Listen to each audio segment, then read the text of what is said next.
quotes that I rather like that I found along my way of life. If the good has a cause, it is no longer the good. If it has a consequence or a reward, it is also not the good.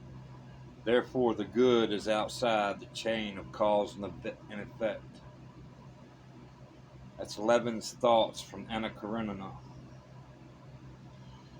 But I know nothing, and can know nothing but what I've been told along with everybody else. That's Levin's thoughts from Anna Karenina. Lying on his back, he was now looking at the high, cloudless sky. Don't I know that it is infinite space and not a round vault? But no matter how I squint and strain my sight, I cannot help seeing it as round and limited. And despite my knowledge of infinite space, I am undoubtedly right when I see a firm blue vault, more right than when I strain and see beyond it. That is also Levin's thoughts from Anna Karenina. A sad soul can kill quicker than the germ. Herschel from The Walking Dead. Resentment is like drinking poison and hoping it will kill your enemies. That's from Chris Rock, BET Honors. When two people find true love, it is sure to end badly every time. Hemingway. Why do you do it at all if there are sides? Peggy from Mad Men. And what a terrible lesson to say we're born in sin because of the original sin of Adam, a man even the Catholic Church now says never existed. R. Dawkins, a Playboy interview.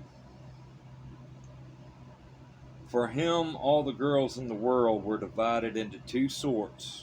One sort was all the girls in the world except for her, and these girls had all the human weaknesses and were very ordinary girls.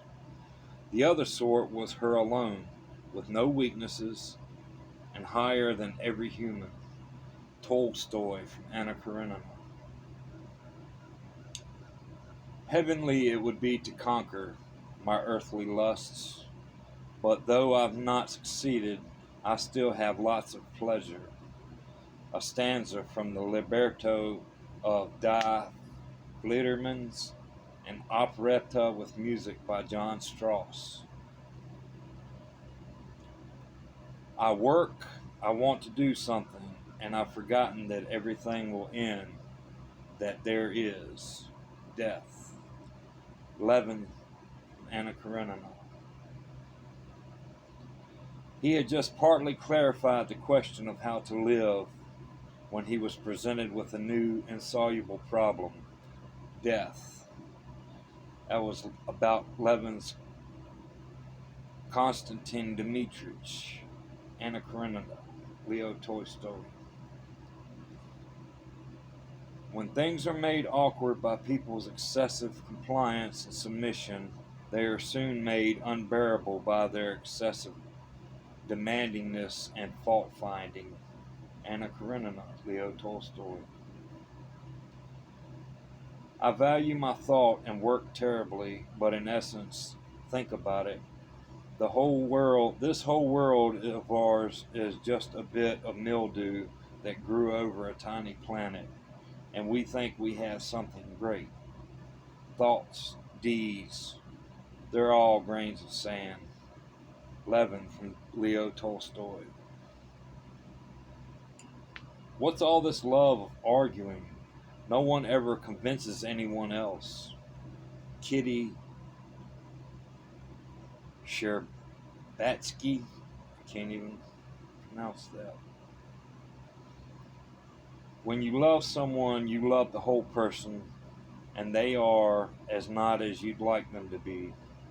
Darya Alexandrovna, Anna Karenina, Dolly, Leo Tolstoy. There are no conditions in which a person cannot grow accustomed, especially if he sees that everyone around him lives the same way. Anna Karenina. Anna Karenina is an excellent book.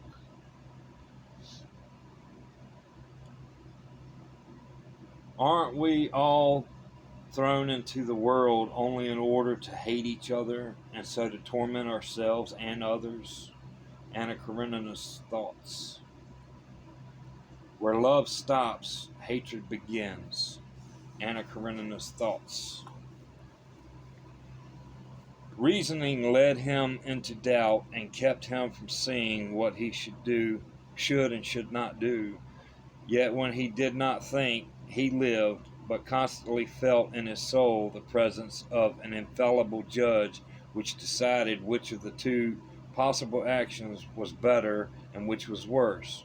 And whenever he did not act as he should, he felt it at once.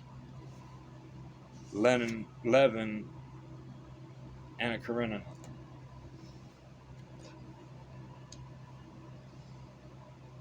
Always she has sought a life utterly without stress, without contention. She acknowledges no duty to another, no responsibility for anyone but herself. She would never call this selfishness. To her it's self-defense, for she finds the world enormously more demanding than she is able to tolerate. If she fully embraced life with all of its conflicts, she would suffer a breakdown. Consequently, she manages the world with all the cold calculations of a ruthless autocrat and preserves her precious sanity by spinning around herself a cocoon of indifference. Odd Thomas. She doesn't want love from me or from anyone. She doesn't have it to give in return. She doesn't believe in love. She is afraid to believe in it and demands that come with it. She wants only undemanding uncongeniality, only relationships that require less than lip service to be sustained. Her perfect world has only a population of one, and if she does not love herself, she has at least the tenderest affection for herself and craves her own company when she must be with others. Odd Thomas. Even though she doesn't feel it, she recognizes the existence of a special bond between mother and child, and she knows that sometimes it won't be broken by any but the cruelest measures. Odd Thomas. Most people tend to think the best of those who are blessed with beauty. We have difficulty imagining that physical perfection can conceal twisted emotion and damaged mind. Odd Thomas. When I look at my mother in this condition, I don't see hatred in her, but anguish and desperation and even terror. I can't imagine the pain and the horror of being her. Odd Thomas. I had not asked to be born, only to be loved. Odd Thomas. Of all tyrannies, a tyranny exercised for the good of its victims may be the most oppressive. Those who torment us for our own good will torment us without end, for they do so with the approval of their own conscience. C.S. Lewis. If you are not free to make a bad, irresponsible choice, are you really free? Jacob Hornberger. There's no evidence Jesus himself was barking mad, but the doctrine invented later by Paul that Jesus died for our sins surely is. It's a truly disgusting idea that the creator of the universe, capable of inventing the laws of physics and designing the evolutionary process, that the protege of supernatural intellect could think of a better way to forgive our sins than to have himself tortured to death. Richard Dawkins, a Playboy interview. It's what people know about themselves inside that makes people afraid. Clint Eastwood, High Plains Drifter. I am truly perceptive. When a flea bites me, I can tell exactly what woman it comes from. Marius Gillenormand, Les Miserables. Look closely at life. It is so constituted that we feel punishment everywhere. Les Miserables. Love has no middle term. It either destroys or it saves. Les Miserables. There are people who observe the rules of honor as we observe the stars from far off. Combeferre, Les Miserables. In families, there are no crimes beyond forgiveness. Pat Conroy, Prince of Tides. Anything that you can't overdose on will only get you but so high. Nathan McNew. I not only use all the brains I have, but all I can borrow. Woodrow Wilson. To save time is to lengthen life. Woodrow Wilson. We should never forget we have the power to ruin lives and reputations, and that should never be taken lightly. Helen Thomas. Be patient with your troubles, they will pass. Unknown. The only way to enlighten some folks is to listen to them and entertain them. I said enlighten, entertain, my fault. That's unknown. I don't remember where I got it. There is nothing wrong with having nothing to say, just don't say it aloud. Unknown. Men live but for a little season. If they are hard and deal hardly, people wish them ill so long as they are alive and speak contemptuously of them when they are dead. But he that is righteous and deals righteously, the people tell of his praise among all lands, and many shall call him blessed. Penelope to Odysseus while disguised as a beggar in Homer. From Homer, I should say. Writing isn't a source of pain. It's psychic chemotherapy. It reduces your psychological tumors and relieves your pain. Little Ozzy from Odd Thomas. The most identifying trait of humanity is our ability to be inhumane to one another. A cynic quoted by Dean Koontz in Odd Thomas. Being polite is not only the right way to respond to people, but also the easiest. Life is so filled with unavoidable conflict that I see no reason to promote more confrontations. Odd Thomas. What do I have on this earth? I have the choice of pain or pleasure. Where will pain lead me? To nothing, but I will have suffered. Where will pleasure lead me? To nothing, but I will have enjoyed. Monsieur le Comte de Le Monde, I'm not sure. Les Miserables, the senator from Les Miserables. The supreme happiness to life is the conviction that we are loved. Loved for ourselves, say rather, loved in spite of ourselves. This conviction the blind have. The blind have ones that love them. Victor Hugo, Les Miserables. The blind who have ones that love them was Moan add to that. All the crimes of man begin with the vagrancies of childhood. Les Miserables. Of all the things God has made, the human heart is the one that sheds most light, and alas, most night. Les Miserables. Civil war? What does that mean? Is there any foreign war? Isn't every war fought between men, between brothers? Les Miserables. The pupil dilates in the night and at last finds day in it, even as the soul dilates in misfortune and at last finds God in it. Les Miserables.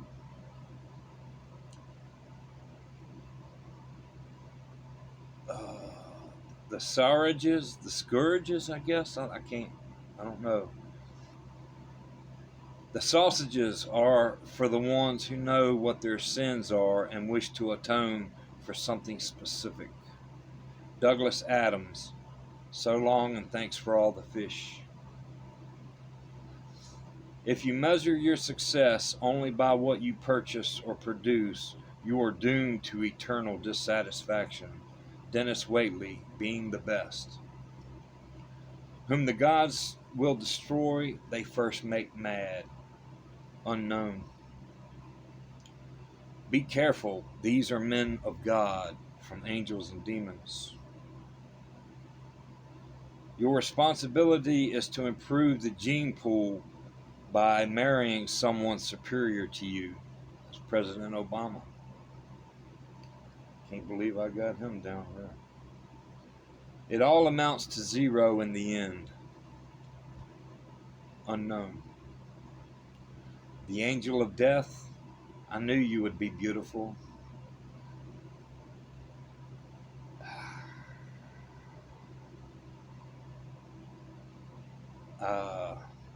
I don't have nothing down here, but I remember who this is from. This is from Anne Rice. I don't need revenge. I need redemption. That's from Vampire Diaries. The closer you get to death, the less afraid you get of life. That's from some PBS special. God dwells within you as you. Julia Roberts, Eat, Pray, Love. Hate is baggage. Danny from American History X. Life is too short to even care at all. That's from Cough Syrup Commercial. And then my mind made its first earnest effort to comprehend what has been infused into it concerning heaven and hell. And for the first time, it recoiled, baffled, and for the first time glancing behind, on each side, and before it, it saw all around an unfathomed gulf. It felt the one point where it stood, the present. All the rest was formless cloud of vacant depth. And it shuddered at the thought of tottering and plunging amid that chaos. A 10-year-old Jane Eyre, Charlotte Bronte. That is a profound statement for a 10-year-old, but they're out there. You never felt jealousy, did you, Miss Eyre? Of course not. I need not ask you, because you never felt love. You have both sentiments yet to experience. Your soul sleeps. The shock is yet to be given which shall awaken it. You think all existence lapses in as quiet a flow as that in which youth has hitherto slid away. Floating on with closed eyes, and muffled ears, you either see the rocks bristling not far off in the bed of the flood, nor the breakers boil at their base. But I tell you, and you may mark my words, you will come some day to a craggy pass of the channel where the whole of life's stream will be broken up into whirl and tumult, foam and noise. Either you will be dashed to atoms on the craggy points, or lifted up to the bourne of the by some master wave into the calmer current, as I am now. Miss Rochester, from Miss Jane Eyre, to Jane Eyre, Charlotte Bronte. It's a long one. There is no happiness like that of being loved by your fellow creatures and feeling that your presence is an addition to their comfort. Jane Eyre.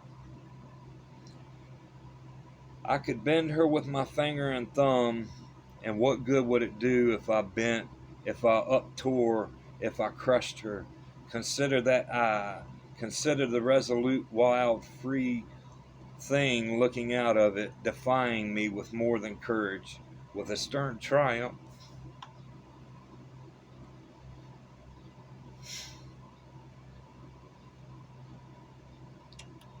Whatever I do with its gauge, I cannot get at it.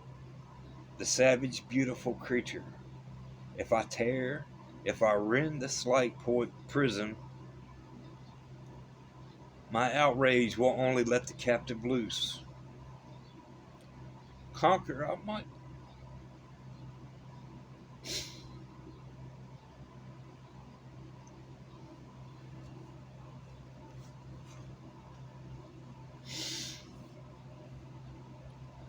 Conquer, I might be of the house, but the inmate would escape to heaven before I could call myself possessor of its clay dwelling place. And it is you, Spirit, with will and energy and virtue and purity that I want, not alone your brittle frame.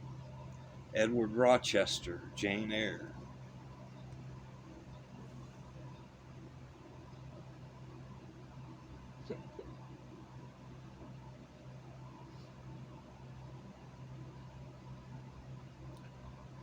My Sarah.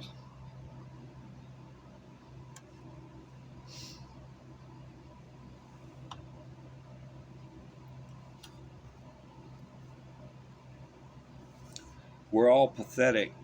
That's what makes life interesting. Hugh Laurie, Dr. House. Since a child turns instinctively to anything pleasant, knowing no better, it will pursue valueless pleasures excessively and exclusively unless properly schooled. Intro to Dante's Purgatorio. Archibald T. McAllister.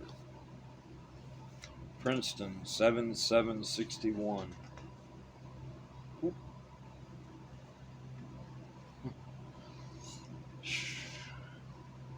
What you do in this life is a matter of no consequence. The question is, what can you make other people believe you have done? Sherlock Holmes.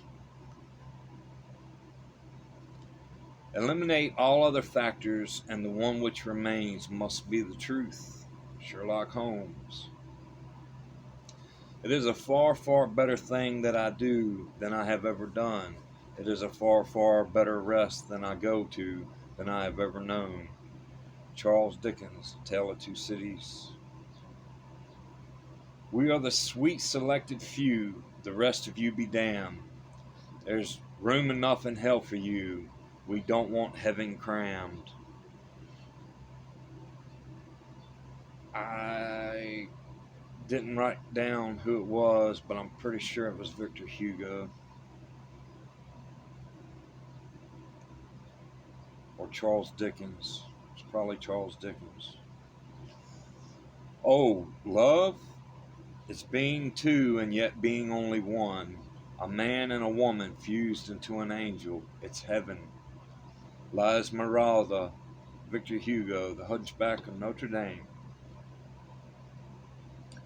How good it would be to know where to find help in this life and what to expect after it, beyond the grave. How happy and serene it would be if I could say now, Lord, have mercy on me.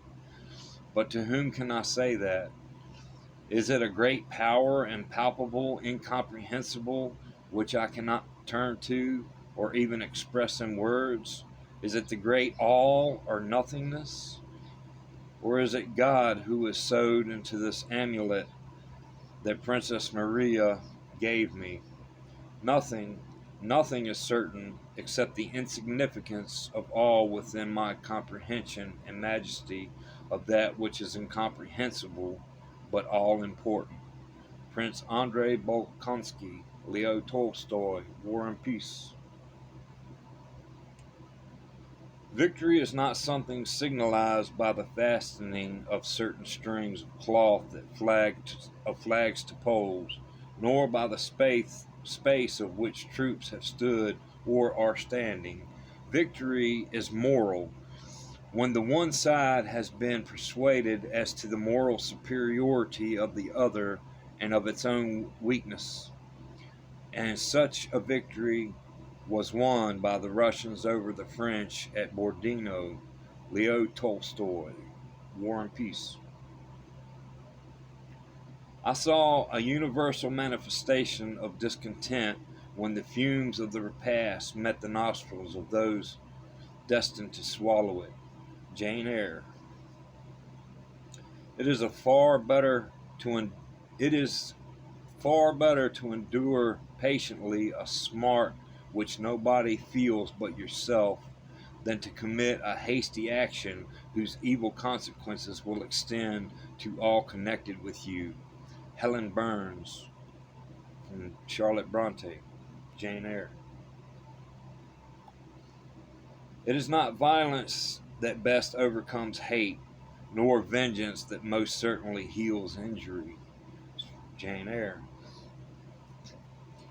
Why then should we ever sink overwhelmed with distress when life is so soon over and death is so soon certain, an entrance to happiness, to glory? Helen Burns, Jane Eyre. Just a few that I thought was kind of important from books that I've read. I've got more, I've got to find them.